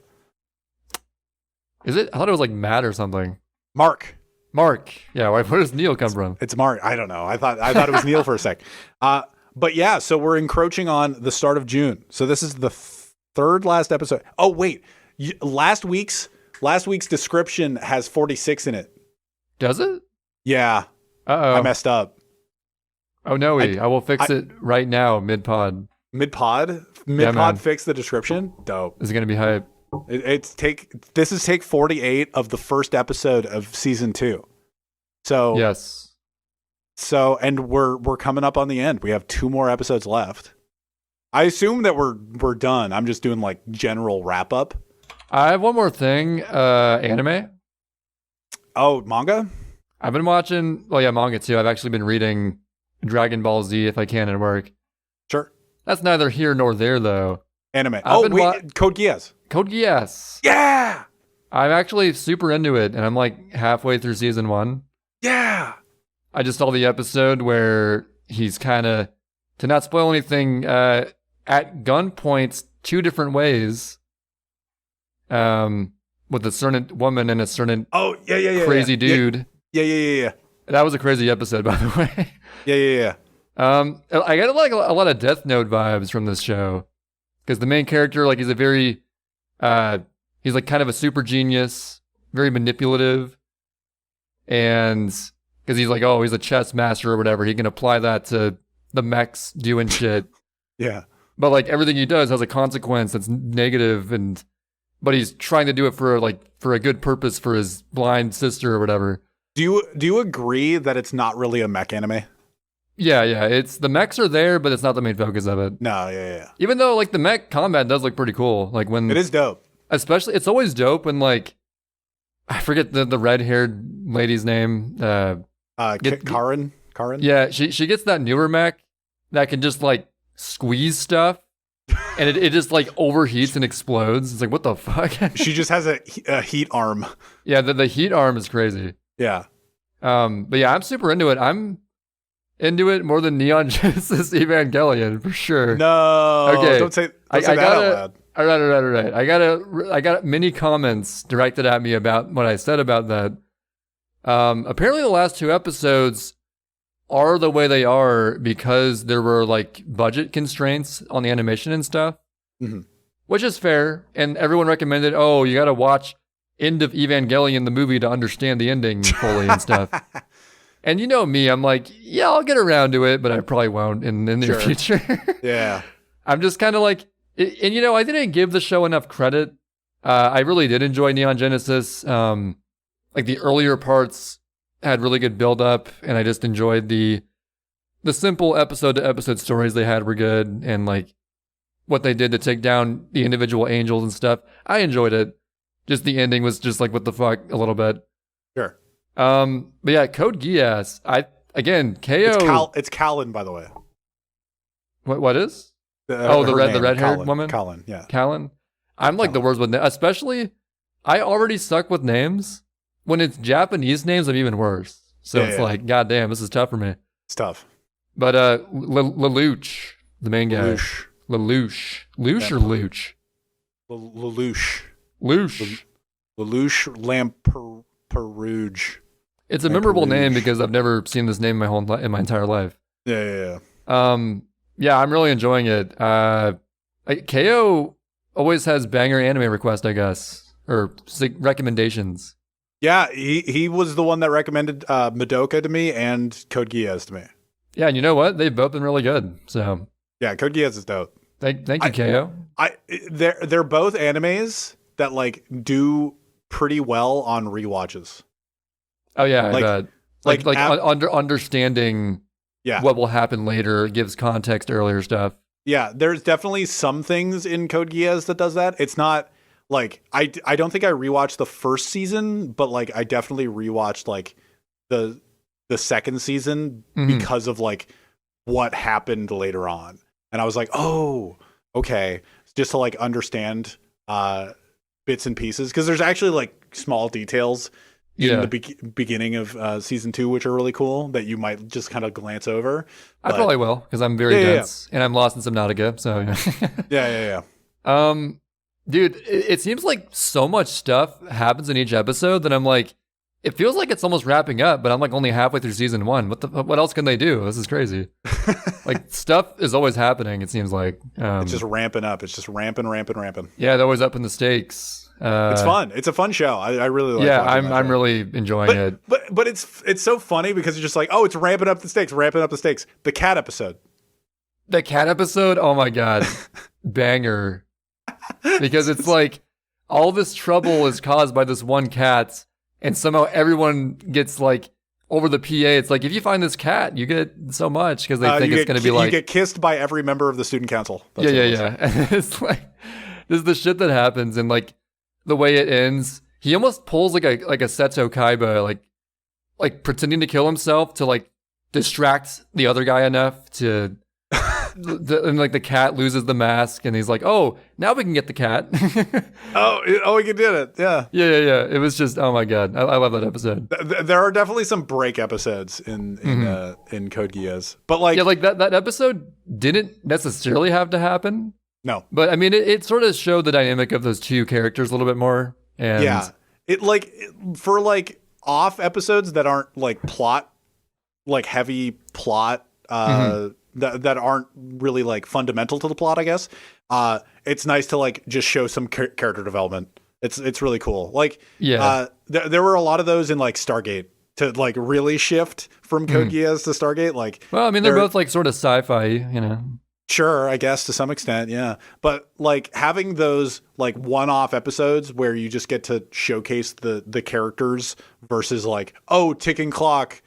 Whatever they're going to do is going to happen. Many episodes, it's like pretty high stakes. Like they're actually battling and people are dying, and it's like shit. But then sometimes you have like a nice little break.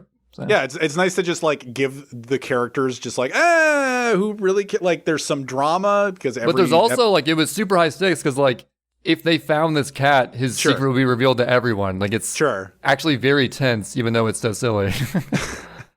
It's just amazing. I'm glad you're enjoying it. I like you rewatching it. I'm just like, you watching it. I'm rewatching it for the first time ever. Yeah, you're rewatching it for the first time. I like me. I'm just sitting there going like, I kind of want to like watch bits and pieces. I actually watched the next episode of Breaking Bad.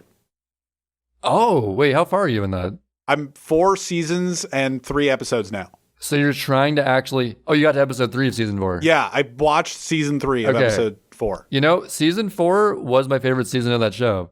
Yeah. It just starts out kind of meh, as you may have noticed. So yeah, well, you see, like my quick backstory of Breaking Bad is I saw season 4 episode 2 when it came out, like, and then I saw I literally saw 2 days ago as season 4 episode 3, because like I think it was one of those things where what was it? It was kind of like Dark Souls or whatever, where it's just I got to season 4 episode 2, watched it, and I was just kind of like, I could take a break, and then I came back to it like 6 months later. I'm like, oh, I don't really know how to play this game, you know? Yeah. Like Like I came back to I watched season 4 episode 2 again, and I was like, I'm okay, because season 4 episode 2 is like such a speed bump to me. Like it depresses me.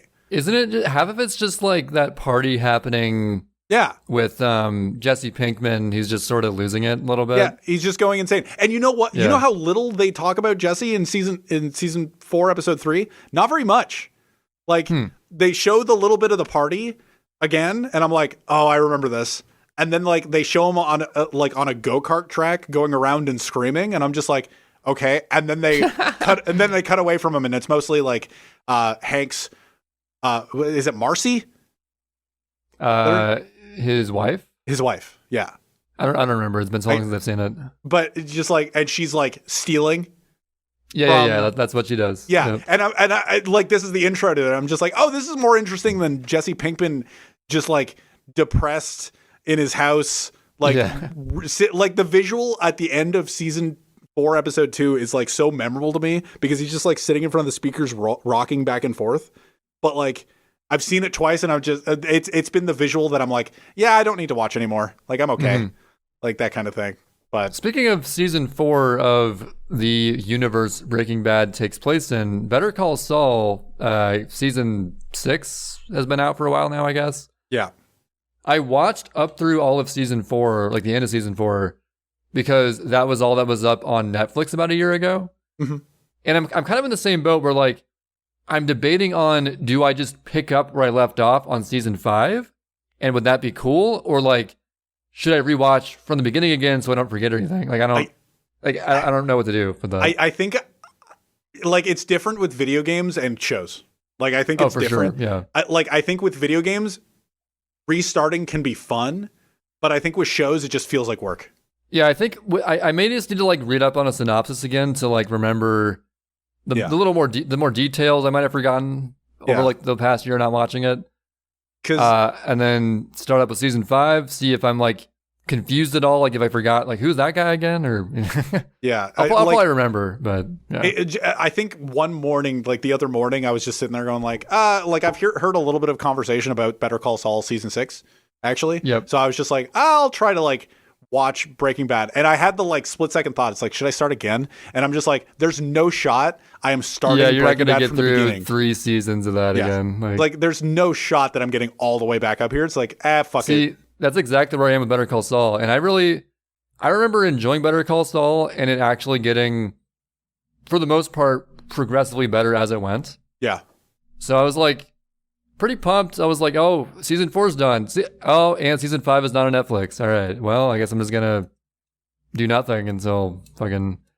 But now I will watch it through other means. Not gonna say what they are. Emulator.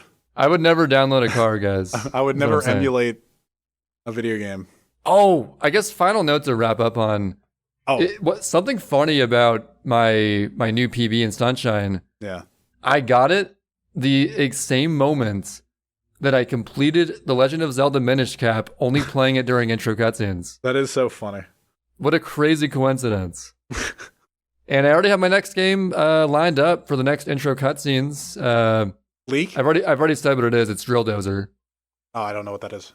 There was a assist trophy for it in Brawl or other Smash games, I believe, of a pink-haired girl in a drill thing of sorts. Okay. And I had Drill Dozer growing up.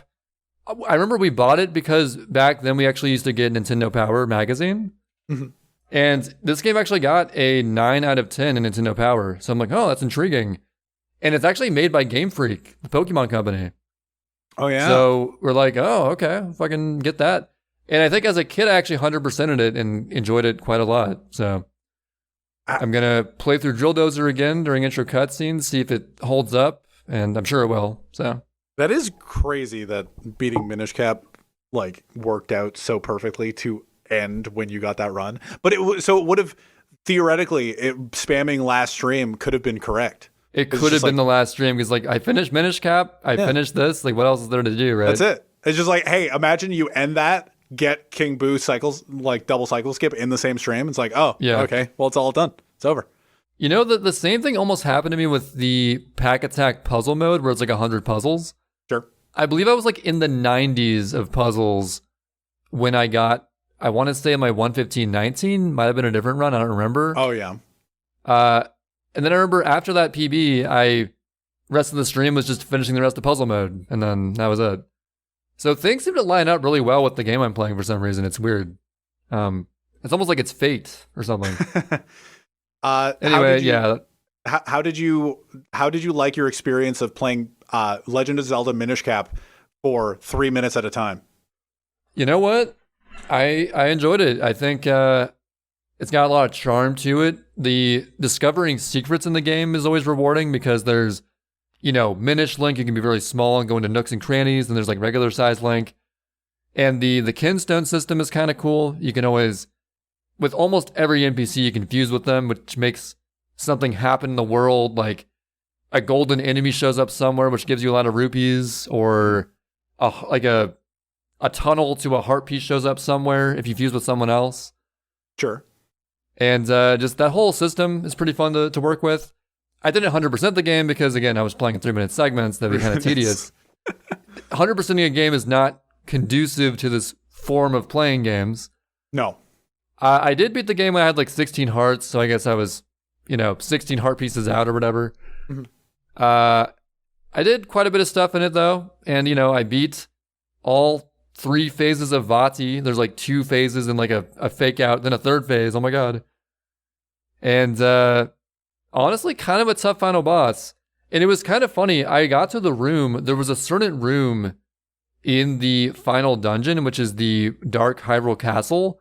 Uh-huh. I distinctly remember getting stuck in as a kid.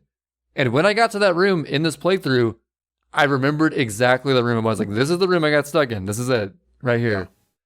And I've explained this on stream. And basically, it was a room where you have to time, a certain thing in like Ocarina of Time or certain Zelda games, it's about timing a bomb throw with it exploding as it hits a rock or a wall. Oh, yeah.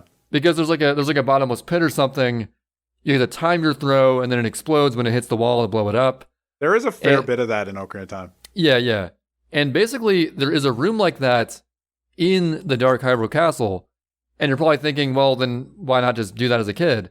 Well, basically, there's an upgrade to your bombs known as the remote bombs, which is a thing where you set a bomb down, you set a bomb down, and it always gets placed exactly where you're standing, and you can't really maneuver it anywhere. Okay. And then you can walk away and detonate the bomb whenever you want. Like after a second or a minute, you can just detonate whenever you want. Sure. Which is super handy for like enemy battles and stuff. But you can't throw them, or if you can't mid-air detonate them. Okay. So I thought I was stuck with only having the remote bomb type of bomb, which is impossible to do the timed throw explosion with. So I was like, did I soft lock my game? I can't go on. What the fuck? Turns out, as someone in my chat let me know, you can press select to switch bomb types. That is so funny. So because I never knew to switch off of remote bombs to regular bombs, I thought I soft locked my game and never beat it. That is so funny. What a simple thing to fuck up. And that, little kid me kind of got shafted, that's all I'm going to say. Mm-hmm. But I beat it now. So childhood dream met, restored, I guess. Let's go. Shit. So, woo. Oh, I was speaking of games that we hadn't quite beaten. I started XCOM. I haven't played much of it, but I started it. Yeah. Is it as hard as you remember? I'm barely past the tutorials. It's soft locked. You soft lock your game. I don't even know. It just kind of. I didn't soft lock it. It just kind of stopped, and I couldn't do anything. And I was just like, what? Like there was an option to click like launch mission, and it just wouldn't. So I restarted the game, but it's not an autosave. Like it doesn't have autosaves. So I just had to restart the game. So I kind of. That reminds me. I don't think I mentioned this. Like in my Bug Fables playthrough, I think I encountered like 4 different soft locks. Oh. And 3 of them I think they were from entering a cutscene trigger from an unintended point. Like I would be walking around, go into a cutscene from a weird direction, and the game would just like not know what to do. I'm like, what the fuck? I hope I saved recently, because what the fuck? Jank. But yeah. Shit. Oh. Yep. Last thing before we wrap up. Okay. So we mentioned XQC and the juicers, right? We did mention them because that's important to mention. Okay. XQC _ ow is now XQC. Oh, I didn't even know that. He dropped the _ ow OW. Finally. I think that's especially hilarious with the timing of Overwatch 2 coming out. You know what I mean? Having the biggest streamer on the platform still have _ ow would be, yeah. And then he just like is not big for Overwatch anymore. Dude, Blizzard's gonna get fucked, dude. Yeah. So I think he's like the only account or one of the few accounts that only is 3 characters. Yeah, because you cannot make a Twitch account with 3 characters. Yeah. You can try to make one with 4. Or like, I don't even know if you can anymore. No, see, 4 is the minimum, but pretty much every combo of 4 is probably taken. Oh, yeah, for sure. But 4 is the minimum you're allowed to do. You cannot make a 3-character account name. Like so that was like a custom thing. I've seen the account named Chad. Yeah, see, before. That's allowed. It's just like, oh, it's just like, dude, he got Chad. Or they got Chad. Who knows? Who knows has Chad? That's Chad dope. got Chad. His name's probably Chad. Dude, Chad Probably Warden. not. Chad Warden. It's Chad Warden. Chad Warden. My hero. Anyway. Yeah, I never noticed that. I see it right now, though. You're right. Yeah. He just finally did it. Like, he just, like, literally called up his, like, partner manager, and they were just like, yeah, okay, it'll be done by the afternoon. That's so cool. And that's it. That's all he's done. But yeah. Anyway, we're on Spotify and Google Podcast and the YouTube channel SidNTrey. And we recommend Code Geass as a watch. I just want to end this with the current title of XQC's Twitch stream. 18 plus, #ad, click now, trial coverage, pre-finale, then big juice, infinite crazy warlord, chieftain mental, worldwide intergalactic. Okay, bye. Bye, everybody.